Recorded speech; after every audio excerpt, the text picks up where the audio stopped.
आ गया हूँ मैं फिर से भोजपुरी का एक नया अपडेट लेकर। जी हाँ, यह अपडेट पवन सिंह के बारे में है। जी हाँ, पवन सिंह का एक बहुत ही जबरदस्त गाना आ रहा है आप लोगों के बीच, तो वीडियो में लास्ट तक बने रहे ताकि आपको पूरी जानकारी मिल सके।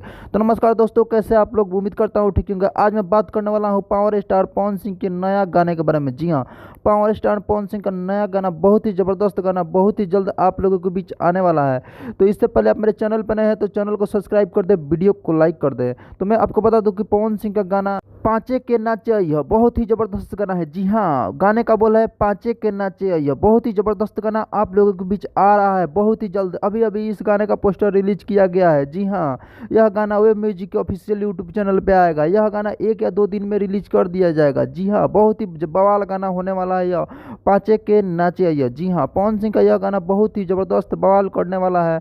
आप लोग पावर स्टार पवन सिंह को जानते हैं, यह बवाल गाना लेकर आते रहते हैं। और खेसारी लाल यादव का भी गाना आ रहा है, इसके बाद पवन सिंह का भी, फिर से दोनों में टक्कर होने वाला है। आपको क्या लगता है किसका गाना ट्रेंडिंग में करेगा कि नहीं करेगा? दोनों हमारे भोजपुरी के शेर हैं। तो आप नीचे कमेंट बॉक्स में कमेंट करके जरूर बताएं। तो मिलते हैं किसी नए वीडियो में नए टॉपिक के साथ, तब तक के लिए बाय।